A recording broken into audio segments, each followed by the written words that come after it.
Mike at the squash club, and he's got a story to tell us. So here's Mike. Great. So firstly, thank you very much for inviting me. It's great to be here, and thanks for a wonderful breakfast and for all the people who made that. That was terrific, so great. So in 2017, 2018, Gloria and I were fortunate enough to be able to spend about 8 months sailing on our sailboat down to the Caribbean, around the Caribbean and back. And as part of that, we had to get the boat down to the Caribbean. So that involved an offshore passage from Norfolk down to Tortola. So I'm going to talk to you a little bit about that today. But shortly before we left, about 8 weeks before we left, Hurricane Irma roared into the Caribbean and caused immense damage. And there was a lot of debate about whether the trip should go down or not. So what I'm going to try and do today is show you some pictures, describe a little bit what it was like on the passage, and also show you some of the pictures of what we found when we got down to Tortola and the BVIs. Now, before we do that, I should probably give you some background as to how we came to be in that situation. So Gloria and I started sailing because her brothers were into sailing, and in about 97 we bought this little 16-foot day sailor to do something with our daughter as a family sort of pastime. That didn't work out that well because she's seasick, and it was either too boring or too exciting, and so it wasn't brilliant. But we brought the boat over to the US when we moved over here in 2002. It went onto a roll-on, roll-off ferry that they use for shipping cars between the continents. And we got to sail over here, and we sailed the entire coast of Maine in sections in this 16-foot day sailor, camping on the boat. So that was a great experience. We worked in the pharmaceutical industry. Both of us were chemists. And in 2012, it was becoming obvious that there was going to be a lot of downsizing, and so after 25 years, Gloria and I were both laid off, and we decided to upscale our boat. So we bought this 46-foot Morris yacht and spent the next year living on the boat, trying to figure out what we would do with the rest of our lives and our careers. So a bit of a jump in size from 16-foot to 46-foot. It was originally named Diva. We bought it down in Jamestown, Rhode Island, and renamed it Cotinga. As you can see, at that point in time, it was maroon, and beautiful color. This was leaving Narragansett Bay in September of 2012, and you can see it was a dramatic skies, and it was bumpy out of the bay, and we got a little seasick even on the first day.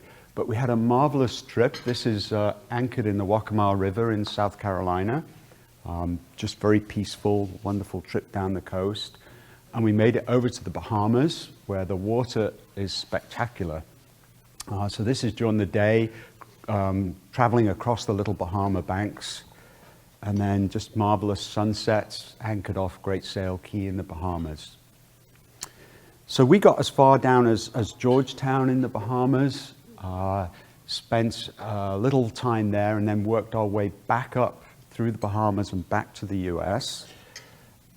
And the worst passage we had was traveling back from Nassau in the Bahamas to Fernandina Beach, which was a 3-day passage. It got pretty bumpy, and I particularly got quite seasick on the middle night. So that was a little off-putting in terms of doing more sailing in the future. But we did want to go back and do more sailing and go further. Between 2013 and 2017, we did various things. So we used the experience of our first trip to get Coast Guard licenses, and then set up a business doing day sail charters out of Sebasco Harbor up in Maine. And for all of those who said that the coast of Maine was your favorite place in the summer, I have to agree, it is marvelous. In good weather, there's nowhere better than the coast of Maine. And so we spent 2 summers up there working as a charter business out of the resort there. The first summer was a disaster. Gloria jumped off the boat onto this dock and fractured her hip/femur in 3 places on our very first trip. So that was awful. And it's to Gloria's great credit that she came back and we did it again the following year. And the following year we did 4 49 charters on our vessel, and I also captained the wooden power vessel there and did another 80 charters on that. So it was a very busy summer, but on the 50th trip on our boat, we hit a rock, which did some damage to the boat, and it really made us realize it wasn't the best use of our time and a good cost, benefit in terms of running the business. So we finished that. We started working more teaching chemistry at Framingham State University, which we've both done, and that went in sort of 2-year cycles because of the contract situation. You'll also notice at this point our boat is no longer maroon, but now a light ivory color. The paintwork was in poor condition when we bought the boat, but we were advised to wait and get used to it, do a few trips, bang a few mooring balls, etc. We painted it a lighter color for 2 reasons. Firstly, it's cooler, and it gets pretty hot in the boat. And secondly, the maroon color is the least durable. It's really expensive to paint the boat, so we thought this color would last longer. So at the end of 2017, finished a 2-year contract at Framingham State, and we were very keen to go off on another trip, and my contract couldn't be renewed. So we wanted to go down to the Caribbean. We had a number of decisions to make. Firstly, which route to go. Secondly, we needed crew to help us get down from Norfolk to Tortola, and we needed to get the boat ready for a big offshore passage. So the options to get down to the Caribbean are shown here. It's attractive to think about going down the coast and then following the blue line through the islands, because then you don't have to do long offshore passages. The downside with that is the further south you get, the more you get into the prevailing easterly trade winds, and so you are beating your way constantly against headwinds all the way down. Another option is to go offshore, cross the Gulf Stream, get out as far east as you can, and then head south in the trade winds. And that's the route we chose to do. There is a compromise where you work your way down to Florida or the Bahamas, wait for a good weather or weather window to make easterly progress, and then head south.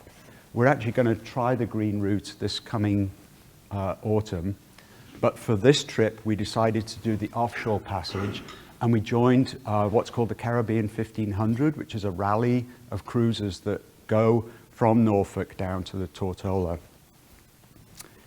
So that's the route we chose.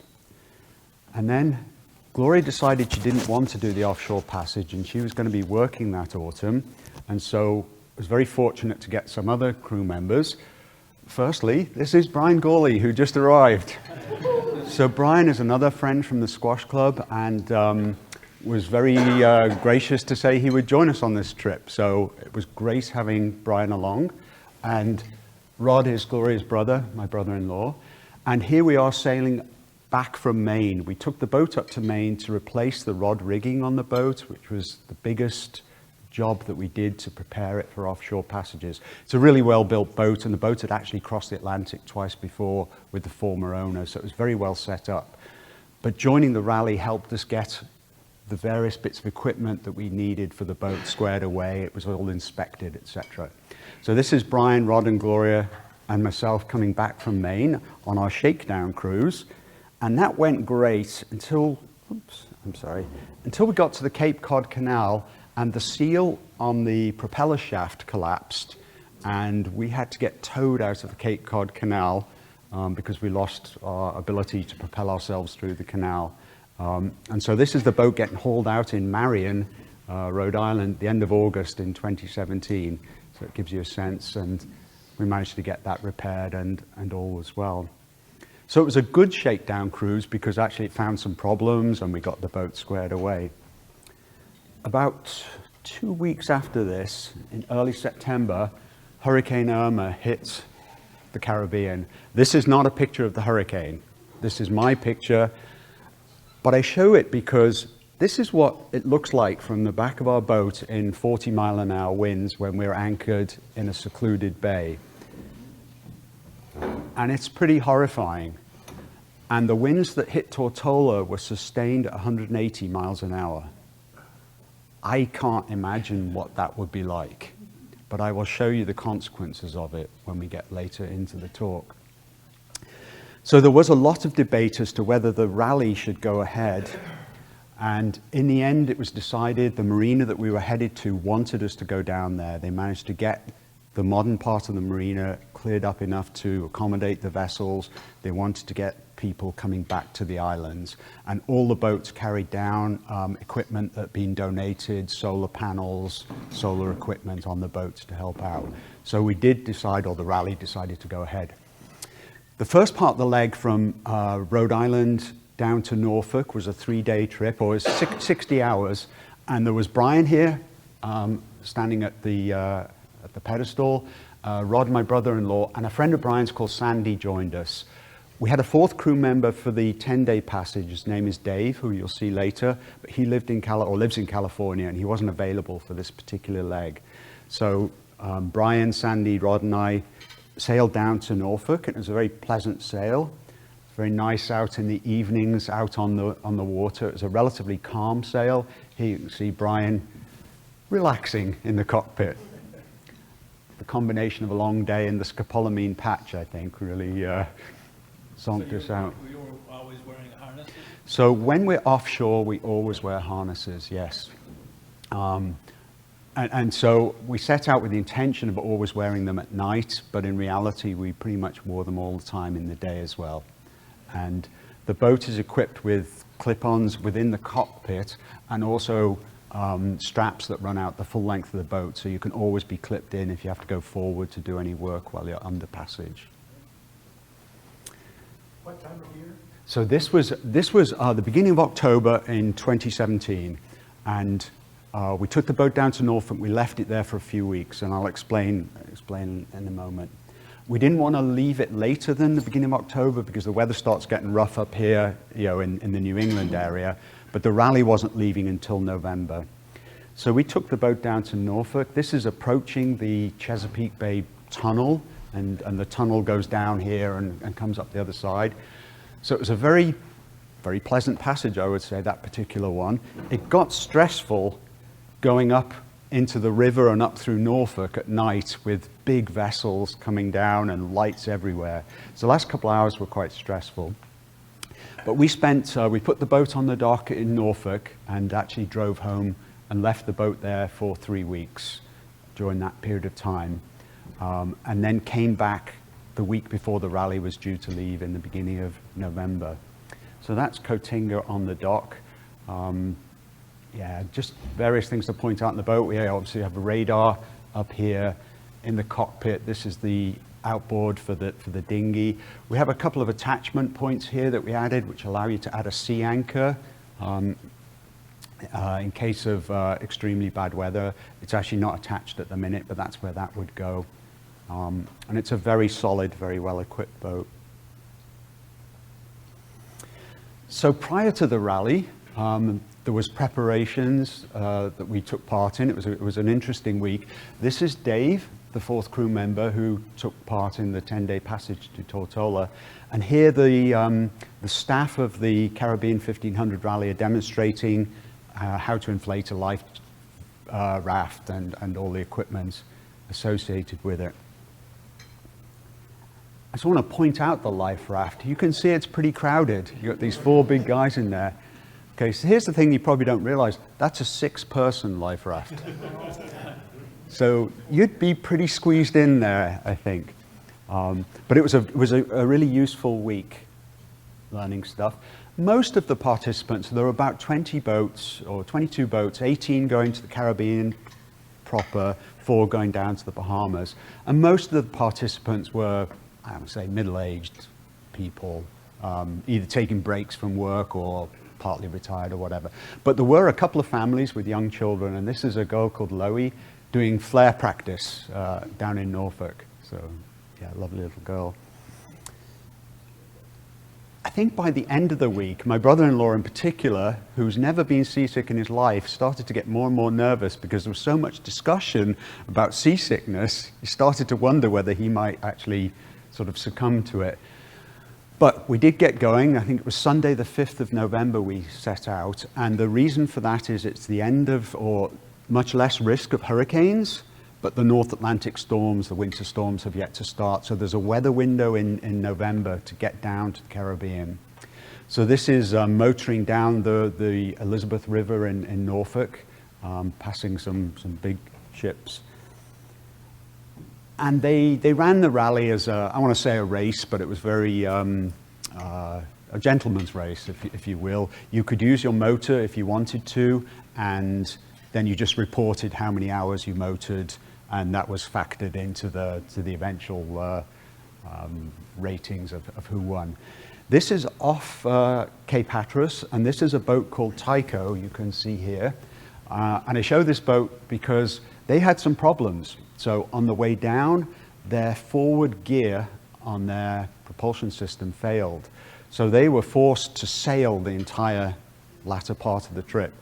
And they became my heroes because when they got to Tortola, they were offered assistance and they declined the assistance and backed their boat into the harbor because they had a reverse gear, which was really impressive.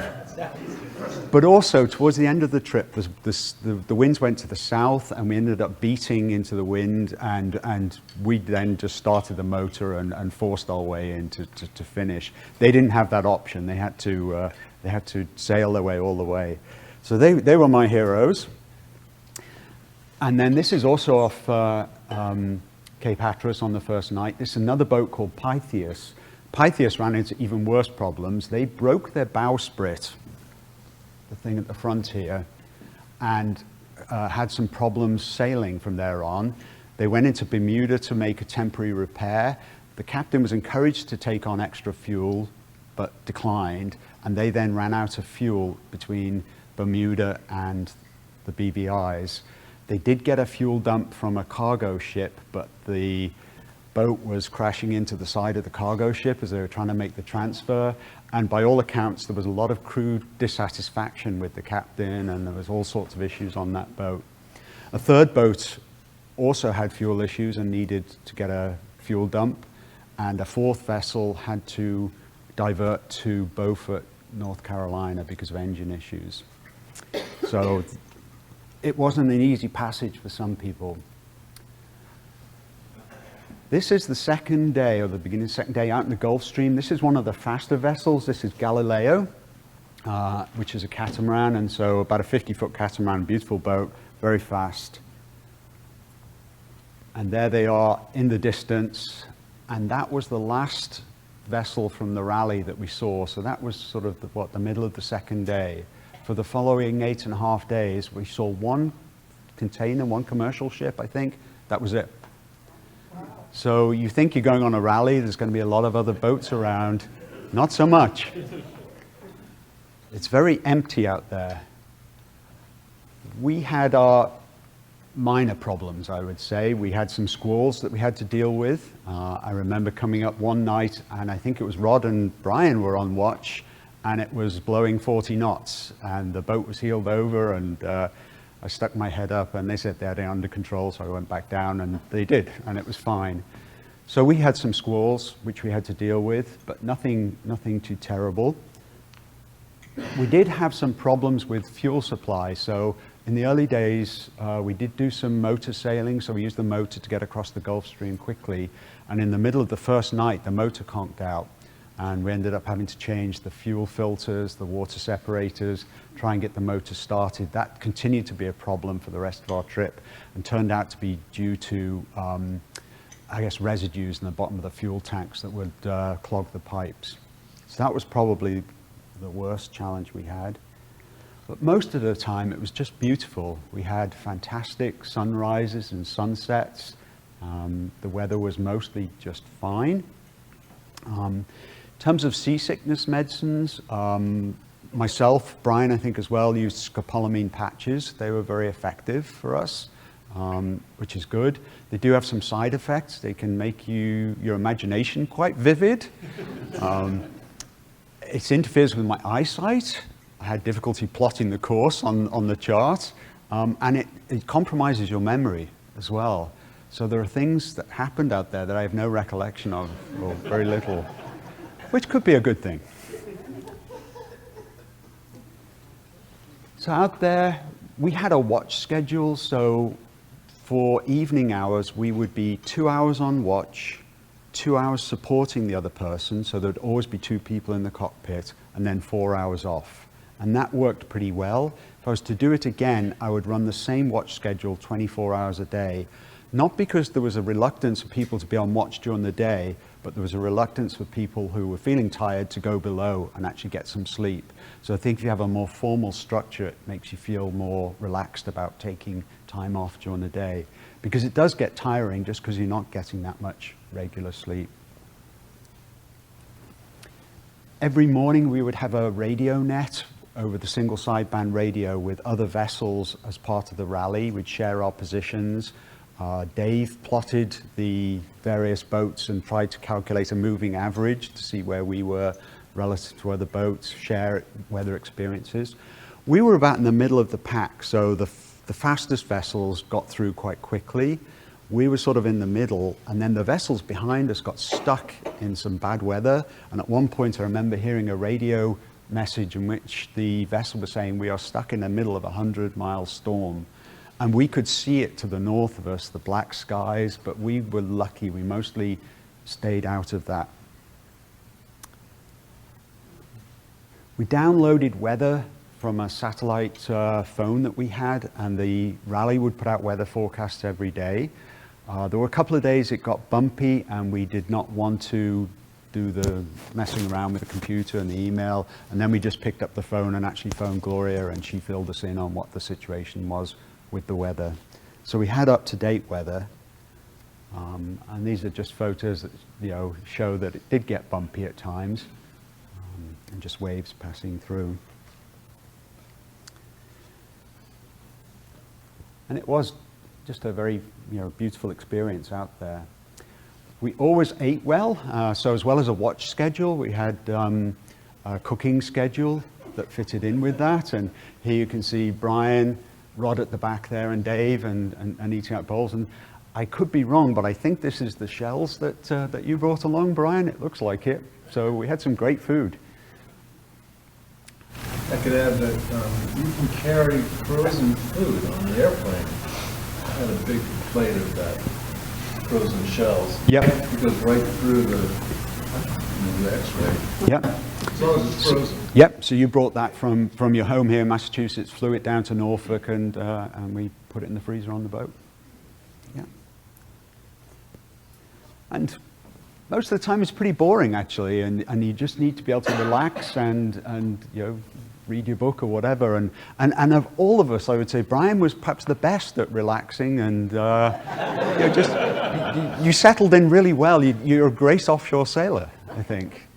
So it was good. That's in the main cockpit, and in the boat, these are lee cloths. So we essentially hot bunked. The V berth at the front is too bumpy when you're offshore, so the main cabin has bunks in and has lee cloths to stop you falling out of bed at night, when you're in there, and so we were pretty comfortable. As we got to the southern part of the trip, we expected to have trade winds and have a really fine beam reach sailing. What happened was we got a 3% weather situation where we had southerly winds. So we were beating our way down into the wind for the last couple of days of the passage. And what that felt like was you would be lying in your bunk, you'd feel the boat go down a wave, it would become sort of weightless, and then sometimes it would just drift into the next wave, a bit like skiing as you hit a nice bump. Other times you'd take off and you would crater off the top of the wave, and you'd start worrying about whether the water tanks and the fuel tanks were going to come loose, and it was sort of tough the last couple of days. And you couldn't, it's dark at night, it's so dark you can't see anything, you can't steer around waves, it's just pitch black, so it was a little tough the last couple of days. Then as we got closer to land, we started to see some more wildlife, some birds. This is a brown booby catching a fish. And then we had this little warbler, which I think is a northern parula, land on the boat when we were about a day away from Tortola. Probably just exhausted, blown offshore or something, but beautiful little bird. And then after 10.5 days, we made it to Tortola, and we backed into our slip at the marina. which you can see is in good condition. We were met with rum punch by the rally organizers, and it was fantastic. We were all really tired, but very happy to be there. So that's the crew, and I am forever grateful for these guys for helping me get down there. So that was great. So what did we find when we got to Tortola? The devastation was unbelievable. This is in Road Town. That's probably a 70-foot yacht. I have no idea. Just sunk in the harbor. Around the marina, the new part of the marina was okay. Nanny Marina was the center of the recovery efforts on the islands. The Royal Marines, I think, were landed there shortly after Hurricane Irma came through. But the harbor was full of wrecked boats. I'll show this picture for various reasons, but this is a 50-foot catamaran upside down on top of the reception building, the entrance to the marina. It is hard to imagine how this type of devastation can happen. I spent a month down there while Gloria was finishing up working before she came down, and had a chance to do a lot of photography and to see the recovery efforts in progress. These are vessels that have been hauled out of the harbor, that were sunk, put up on the side for disposal. What happens is that the winds come through and the vessels that are on land all get pushed over. And the jack stands hold the vessels up. You can see a complete one there. Other ones, they just punch holes through the hull of the vessel. So they get full of holes. And then the torrential rains of the hurricane, and bear in mind, I think Hurricane Maria came 10 days after Hurricane Irma and dropped a ton more rain. And so with all the holes in the boats, then they get flooded on the inside. And some of these are recoverable and some are probably not. These are ones that are definitely not recoverable. And the shipyard was full of hundreds of boats like this. But it wasn't just the boats. I mean, this is a building, somebody's house, the cars. That was the first day we arrived. This is Road Town, and you can see the cars completely trashed. We actually got a taxi ride back from Road Town after spending an afternoon there, and it had plastic sheet over instead of a windscreen, which would be great, except it was raining. And you couldn't see anything. It was a terrifying experience, but they were getting by somehow or other. This is the grandstand of the local race track. It's steel, totally destroyed. And it's amazing that some things survived. These bottles of drink at a local restaurant or bar, and I assume they weren't sitting on the concrete slab, after the storm, but were buried perhaps in the sand and somebody found them. But the bottles survived. The bathrooms didn't. The buildings were totally destroyed. This is the chapel at Joost van Dyke. It has no roof anymore, and there was a piano sitting inside it. But the congregation were actually found some way of getting together.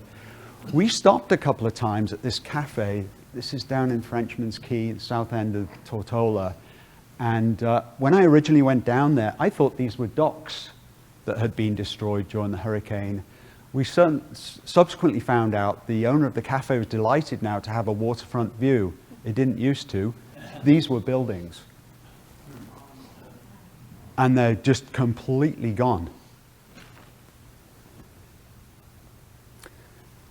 The people were amazing, though. So this lady's name was Dawn, and she and her husband are the owners of this vessel Sunday Morning. They had cruised with their family for a couple of years and had kept the boat down in Grenada.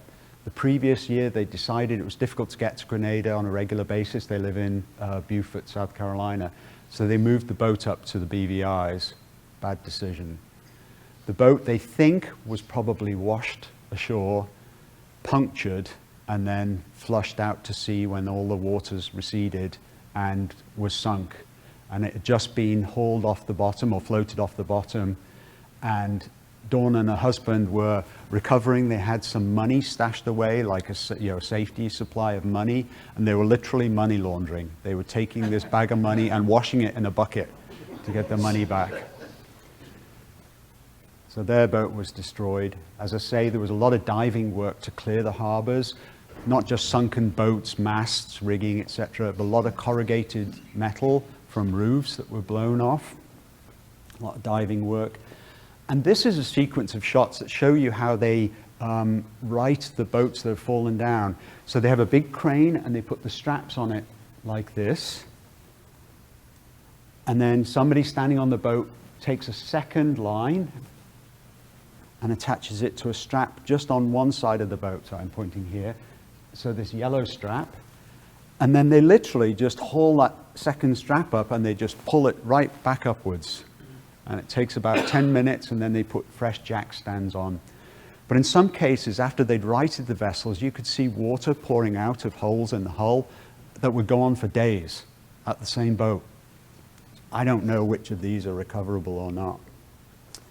All the roofs were destroyed, so the reception area in the marina was back up and running and looked fairly normal until it rained, and it was just pouring rain inside the building because the roof was no longer intact.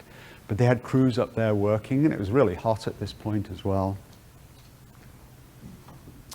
The people were amazing, and that's what I'll remember most. These were people who were working in the shipyard, very friendly, always had a smile.